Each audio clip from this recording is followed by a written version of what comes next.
3 a.m. Nearly 30 hours without sleep. Dr. Amara sat motionless in front of the computer screen in the cold, empty, on-call room.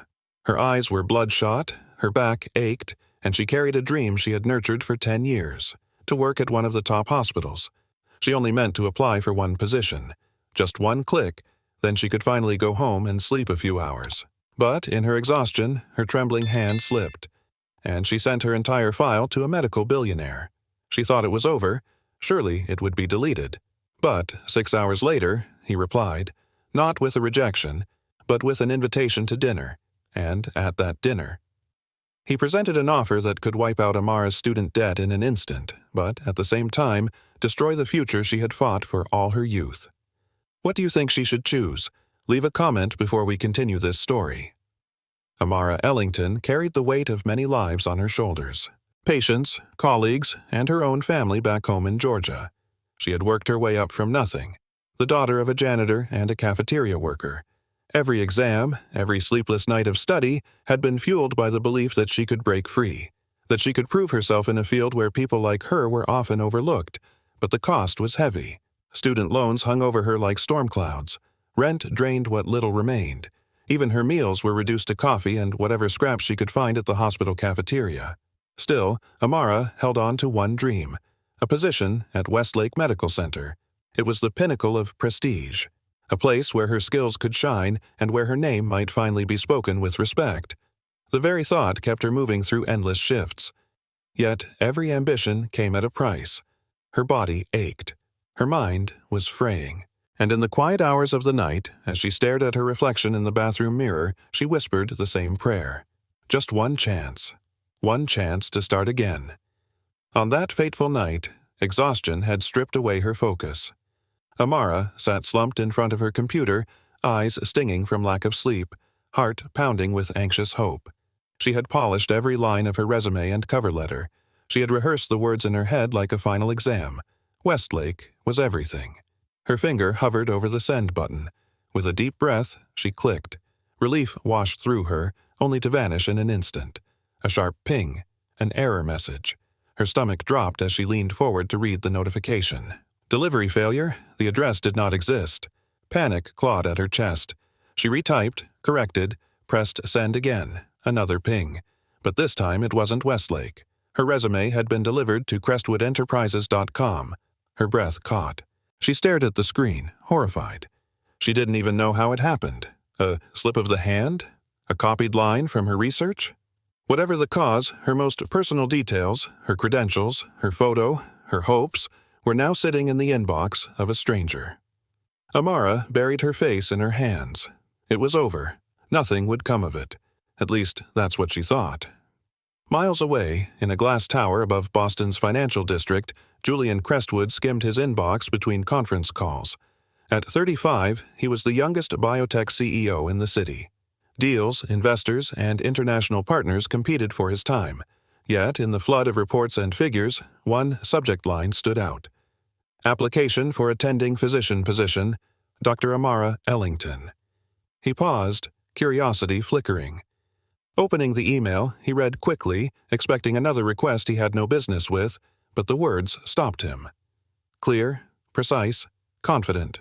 Not the language of someone desperate, but of someone who knew her worth. He clicked open the resume. Johns Hopkins.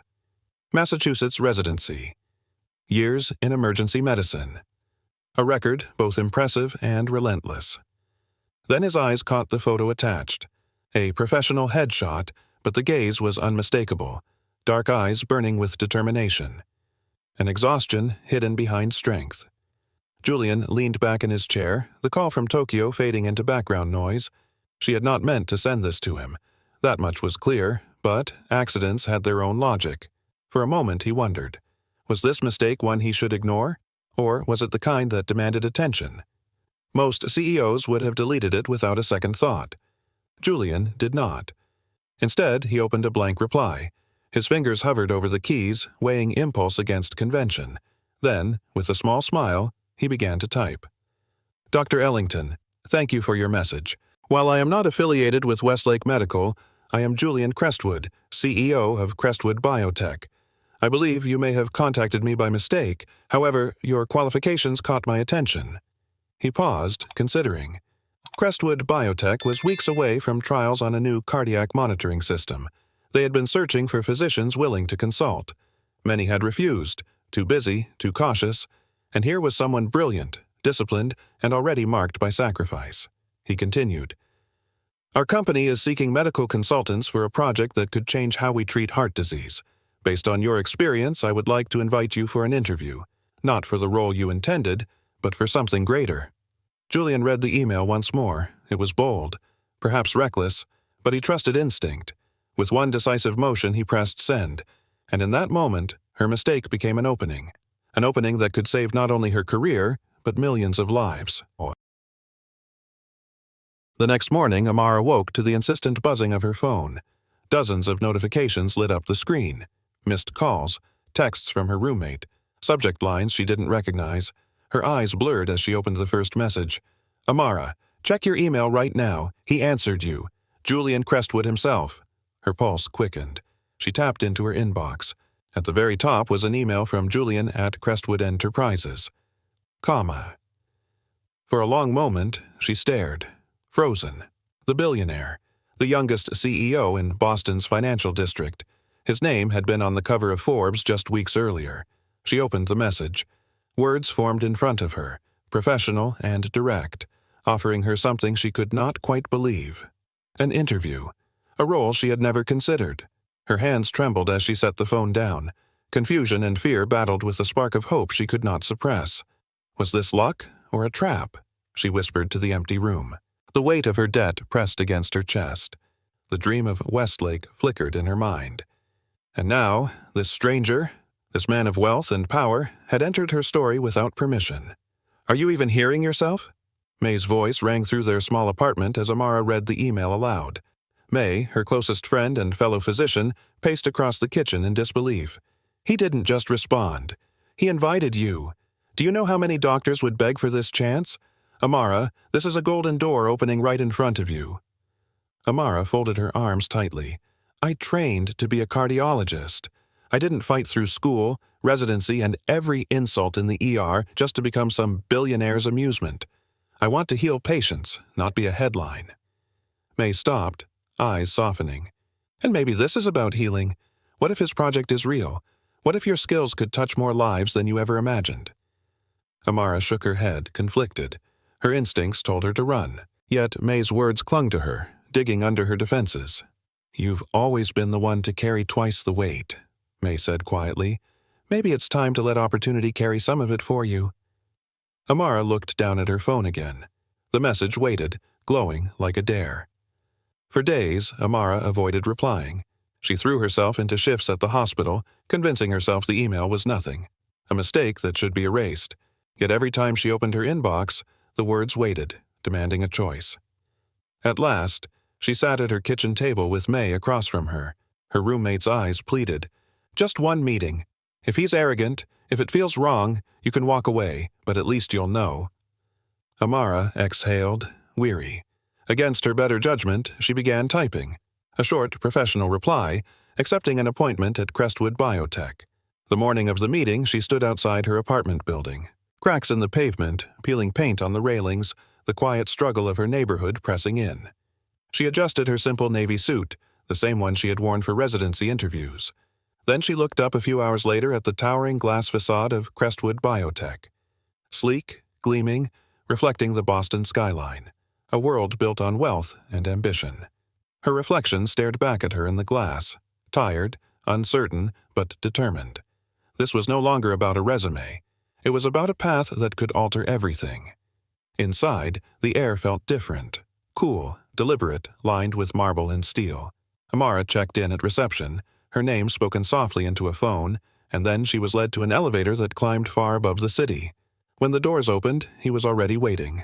Julian Crestwood. Tall, composed, his tailored suit a shade darker than his sharp blue eyes. He extended his hand, steady and assured. "Dr. Ellington, thank you for coming." She accepted the handshake, her grip firm, though her pulse betrayed her. "Mr. Crestwood, I appreciate your time." For a moment, their eyes locked. His gaze was curious, weighing her without judgment. Hers was guarded, wary of the imbalance between them. The silence stretched before he gestured toward a glass-walled conference room. "Please, join me." She followed, every step echoing against polished floors. The world she entered was not hers. Yet, here she was, standing across from a man whose decisions shaped millions. Julian studied her as if testing the edges of her resolve, and Amara held her ground, unwilling to bend to charm or power. Neither spoke of the mistake that had brought her here. Not yet. They sat across a table overlooking Boston Harbor, sunlight pouring through endless windows. Julian tapped a tablet, bringing up a sleek image of a device no bigger than a patch. "This is our next-generation cardiac monitor," he said. "It collects real-time data, predicts risks before symptoms even show. It could keep patients out of hospitals and save thousands of lives." Amara leaned closer, professional instincts pushing past her nerves. The design was elegant, far less cumbersome than the devices she had fought with in emergency rooms. "You've used older models, haven't you?" he asked, almost reading her thoughts. She nodded. "They're clumsy. Patients hate them." "Exactly why we need you," Julian replied. "Our engineers know circuits. They don't know patients. You do." Her chest tightened as he laid it out. A consulting role, flexible hours, compensation more than double what she could ever earn in a hospital. Mara's breath caught. It was more than money. It was influence. It was the chance to leave a mark far beyond the ER. Yet she hesitated. The dream of Westlake still burned inside her. Julian's voice softened. "Sometimes mistakes show us where we truly belong." That night, Amara sat alone in her small apartment. The contract from Crestwood Biotech lay on the table. Across from it, the open laptop glowed with her Westlake application. Two futures stared back at her. Westlake meant prestige. It meant the dream she had whispered to herself for years. White coats, respected colleagues, and a name that could carry her through the highest halls of medicine. Crestwood meant something different. Money enough to clear her crushing debt in half the time. Influence that reached beyond hospital walls. The chance to shape technology that might save thousands of lives before they ever reached the ER. She rubbed her temples, exhausted. Do I choose the dream I built my life around? Or the life I've been fighting so hard to survive? The question would not leave her. In the silence of the apartment, every tick of the clock pressed harder. Amara knew one truth. Whatever she chose, something inside her would be lost. The next day, she found herself seated across from Julian Crestwood at a quiet lunch spread in his corner office. Sunlight glinted off glass walls. The city stretched below them, a reminder of the gulf between their worlds. He spoke with a calm confidence, his words measured but pointed. "Most people who approach me," he said, "come begging. They want favors, shortcuts, validation. You didn't. You came by accident, yet you carry yourself as though you belong here." Amara kept her posture straight. "I didn't ask for this," she replied. "I only wanted to apply for Westlake." Julian studied her for a long moment. "And yet, you intrigue me. You know your value. That makes you different." The air between them thickened. Professional, yet charged with something unspoken. She could feel the weight of his gaze, assessing not only her skills, but her resolve. Her appetite had vanished. The food on her plate remained untouched. This was not just a meal, it was a test. And she knew every word, every pause, was being measured.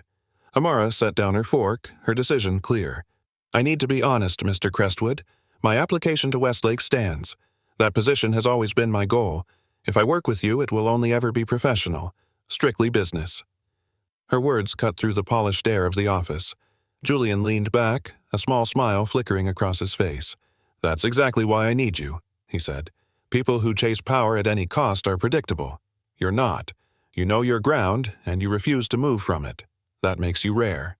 She searched his expression, wary of charm cloaked in respect, but there was no mockery in his tone, no condescension, only certainty. The silence stretched again. Amara held it, refusing to retreat. She would not be swept into his orbit without a line drawn. Finally, he nodded. "Boundaries noted. I respect them. But boundaries," he added softly, "are not walls. Sometimes they're doors." Amara didn't answer. Yet in her chest, the line between caution and curiosity grew thinner. Back home, the apartment smelled of reheated takeout. May sat cross-legged on the couch, listening as Amara poured out the day's events. "So, now what?" May asked, brows raised. Mara sank into the chair opposite her. Westlake is my dream. It's what I've worked toward for nearly a decade, but Crestwood, his offer could erase my debt in a year. 2, at most. Do you know how many nights I lie awake wondering how I'll ever pay it all back? May's face softened. I know. I see it in your eyes every morning. But maybe this isn't a choice between dreams and survival. Maybe it's both. Maybe you can have both. Amara shook her head. No. Choosing him means stepping into his world. A world of money, investors, attention. It's not what I trained for.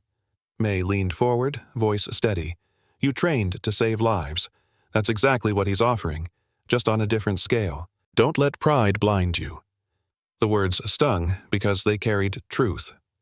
Amara sat in silence, her heart split between loyalty to her calling and the weight of reality pressing harder each day. The invitation arrived 2 days later. Crestwood Biotech was hosting a cardiac research gala in New York. Julian wanted her there. Amara almost refused. But curiosity, and something else she couldn't name, pushed her to accept. On the night of the gala, she stood before a mirror in a simple black dress. Nothing extravagant, nothing borrowed. Yet, as she adjusted the neckline, even she had to admit, she looked striking. May grinned from the doorway. You're going to stop hearts tonight, Doctor. Hours later, cameras flashed as Amara stepped out of the car beside Julian. Photographers called his name. The red carpet shimmered with light. She felt exposed, out of place. This was not her world. Inside, chandeliers spilled gold across the ballroom. Voices mingled, glasses clinked, gowns swept the floor. She walked at Julian's side, her every step echoing louder than she intended. For the first time, Amara Ellington was no longer hidden in hospital corridors. She had crossed into the realm of wealth and recognition. The attention pressed against her chest, both intoxicating and suffocating. And she realized this night was not only about medicine, it was about being seen. The orchestra began a slow, measured song. Guests turned toward the floor as Julian extended his hand to Amara. For a moment she hesitated. Then she placed her hand in his and let him lead her to the center. He moved with practiced grace, guiding her steps with ease. She followed, her heart quickening under the glare of chandeliers and cameras. As they turned in rhythm, Julian's voice dropped to a quiet register. My mother died when I was 11. Heart failure. One day, she was fine. The next day, she was gone. Amara looked up, startled. His expression was steady, but his eyes revealed a wound still unhealed. She was the reason I built this company, he continued. Every device, every investment. It was always about the heart, about the chance to give someone else more time. The ballroom blurred. For the first time, Julian Crestwood was not a headline or a title. He was a son, marked by loss. Amara felt the heaviness of his confession. Their steps slowed. And for a single breath, the music carried not power or prestige, but grief shared between two strangers learning each other's truths. Her throat tightened, and before she could stop herself, tears welled in Amara's eyes. She blinked quickly, hoping no one would notice, but Julian already had. You're not just trying to save patients, she whispered, her voice trembling. You've been trying to save her, to rewrite the moment you lost her. He didn't answer. Instead, his hand tightened around hers, steady but gentle. The silence between them was louder than any words could have been. For years, Amara had carried her own unspoken pain, the memory of her grandfather's sudden collapse, the helplessness of watching paramedics arrive too late. She had buried it under textbooks, clinical rotations, and endless nights in the ER. Now, standing under golden lights, that memory collided with Julian's. Two lives shaped by loss, two souls driven by the same wound. Her tears slipped free, trailing down her cheek. He did not wipe them away, nor did he look away. He simply held her hand tighter, anchoring her as if to say, I know. The song ended, applause rising around them. Yet Amara barely heard it. In Julian's silence, she had heard everything. The next morning, her phone would not stop buzzing. Notifications poured in, articles spreading faster than she could open them. On every screen, the same photo appeared. Amara and Julian, captured mid-dance. His hand at her waist, her eyes shining with unshed tears. The headline screamed, Billionaire Julian Crestwood's Mysterious Doctor. Amara's chest clenched as she scrolled. Speculation filled the comments. Was she his new romance? A hidden partner? Opportunist or savior? She slammed the phone shut, heart racing. This was not what she wanted. A career built on discipline and sacrifice could now be reduced to whispers of scandal. At the hospital, colleagues glanced too long. Some smiled knowingly, others avoided her eyes. The walls of her world, once defined by patience and medicine, now echoed with gossip. That evening, she sat at the kitchen table, staring at her untouched dinner. May tried to soothe her. Let them talk. You know who you are. But Amara could not shake the fear. One mistake had led her here, and now the world was watching. The shrill ring of her phone cut through the night. Amara snatched it up, breath catching as the voice on the other end rushed words she knew too well. A multi-car accident. Several patients critical. One with severe cardiac trauma. "I'll be there in 15, she said, already pulling on her shoes. Downstairs, a black car waited. Julian's driver stepped out. "Mr. Crestwood asked me to take you." There was no time to argue. She climbed in, clutching her bag. The city blurred past. At the hospital, chaos reigned. Sirens, rushing gurneys, the acrid smell of antiseptic and fear. Amara tied her hair back, washed her hands, and stepped into the storm. For 14 hours, she moved without pause. Chest compressions. Orders shouted. A scalpel pressed into her palm. Life balanced on the thinnest thread, and she fought to hold it steady. When the final monitor beeped steady rhythm, relief broke through the haze. The patients lived. Exhaustion crushed her. Yet, somewhere outside, Julian was waiting. Not with headlines or contracts, but simply waiting through the night, a silent presence in the shadows of her world. Dawn broke gray and heavy as Amara stumbled out of the hospital. Her legs trembled, her scrubs stained with the night's battle. A familiar car idled at the curb. The driver stepped forward, pressing a warm paper bag into her hands. "From Mr. Crestwood," he said gently. Inside was soup. Simple, fragrant, still steaming despite the hour. She sat on the bench outside the hospital and lifted the lid. The first sip burned to her tongue, and suddenly her throat tightened. She hadn't eaten in nearly 20 hours. Beneath the container was a note in clean handwriting. "Doctors need saving, too." The words blurred as her eyes filled. Tears spilled freely, unstoppable this time, not from fatigue, not from grief, but from the unexpected kindness of being seen. She had fought to carry everyone else's lives, and here, for once, someone had thought of hers. Amara pressed the note against her chest, the morning light catching in her tears. She whispered to the empty street, "Why does he keep breaking through the walls I built?" No answer came, only the warmth of soup in her hands and the quiet knowledge that something within her was shifting. The email from Westlake arrived first, a formal letter of offer congratulating her on her selection as attending physician. It was everything Amara had dreamed of: recognition, stability, the validation of years of sacrifice. Hours later, Julian's assistant called. His contract still stood, but his patience was wearing thin. He needed her answer by the end of the week. 2 doors, each demanding a choice. That night, Amara sat with the papers spread before her, Westlake on one side, Crestwood Biotech on the other. For hours she stared, weighing duty against possibility. Then, with a clarity that surprised even herself, she whispered, "Why not both?" She would keep her clinical practice, the work that defined her soul, and she would step into Crestwood's lab, lending her voice to a project that might change the world. When she finally called Julian, her tone was steady. "I accept Westlake, and I accept you, 1 day a week, no more." There was silence on the line. Then his quiet reply, "Half of what I wanted is better than nothing. We'll make it work." For the first time in weeks, Amara felt power in her own choice. The lab smelled faintly of metal and new plastic. Screens glowed with complex data, prototypes lined the benches. Engineers bent over circuits, voices buzzing with technical detail.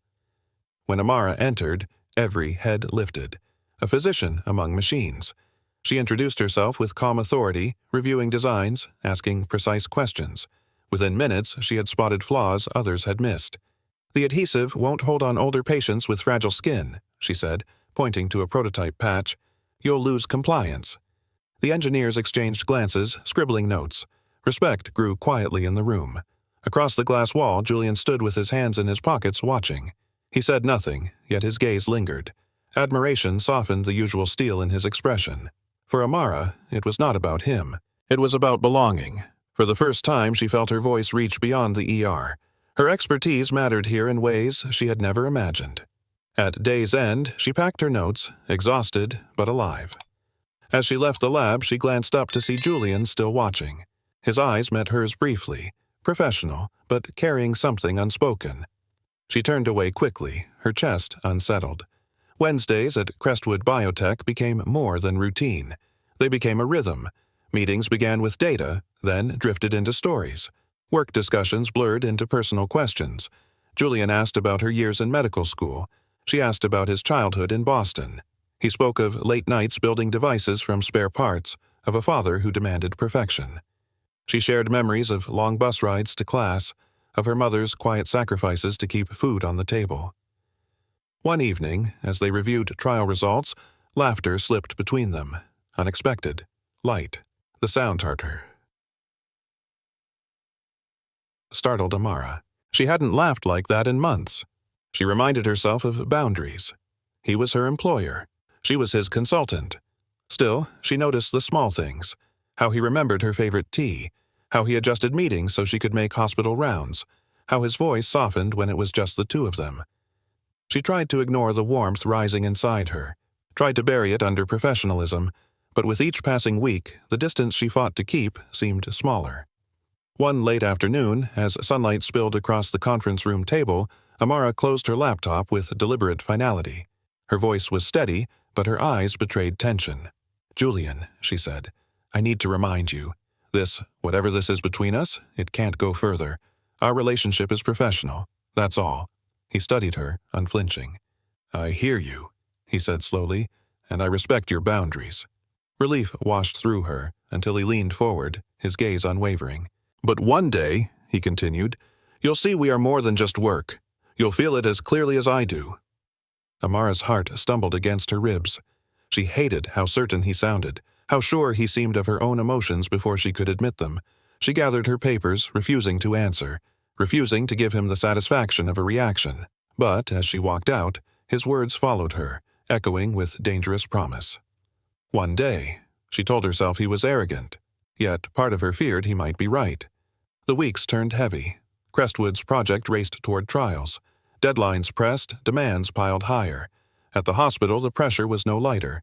One night, a patient arrived too late. Despite every effort, every shock, every whispered plea, the monitors flatlined. Amara stood frozen as silence filled the room. The family's sobs bled into her bones. She excused herself, fleeing into the stairwell, collapsing against the cold wall.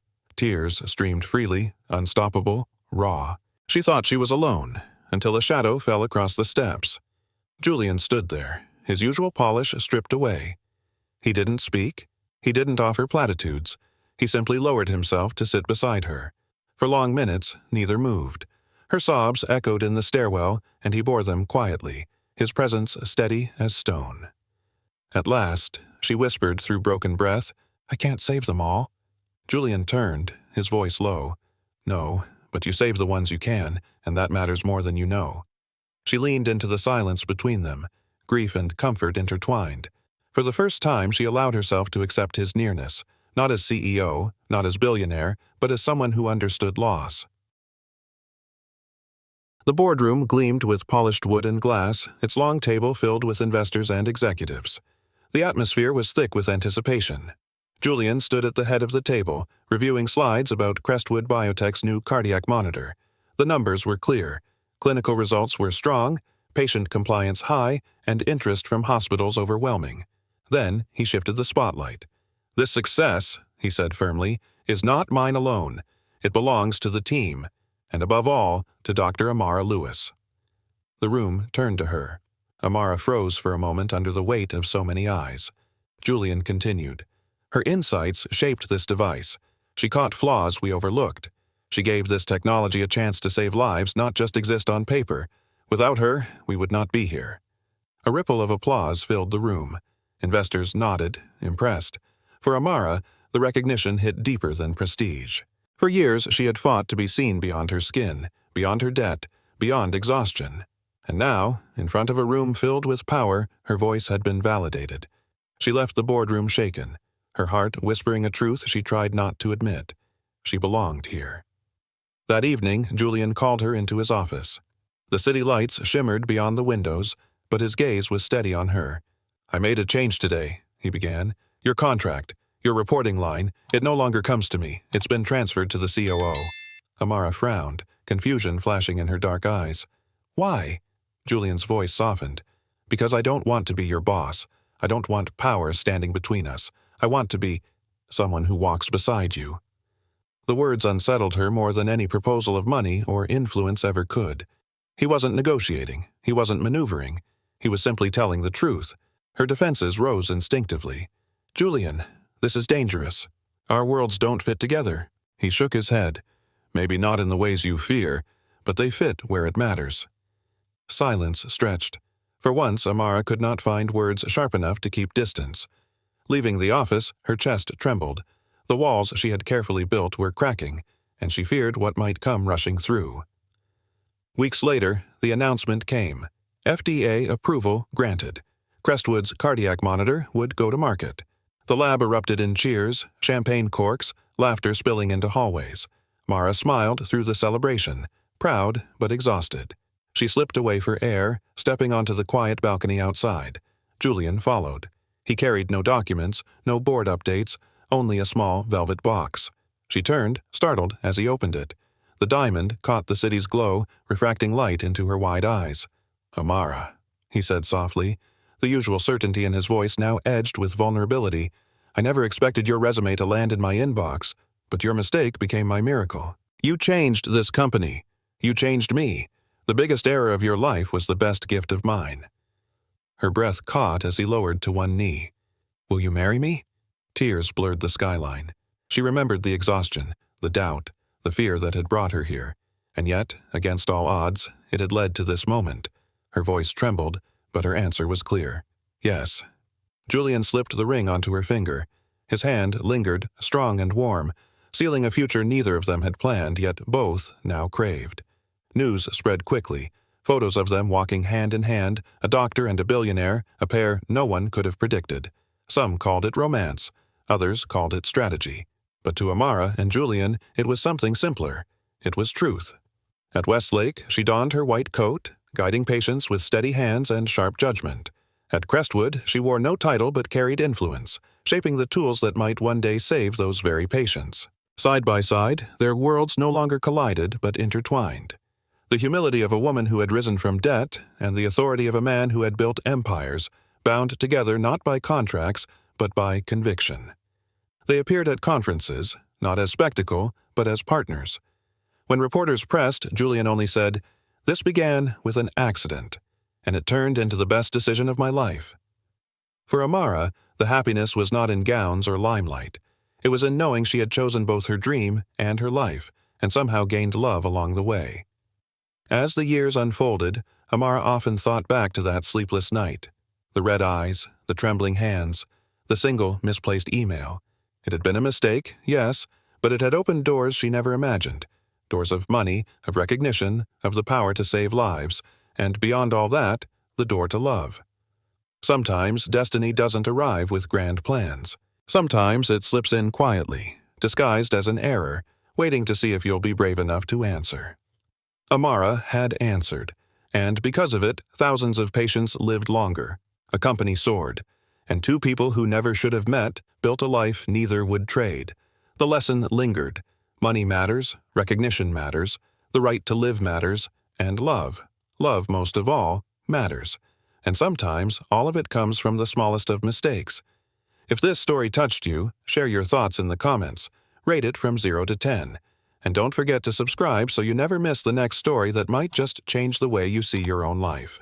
Because who knows, your greatest mistake might be the beginning of your greatest gift.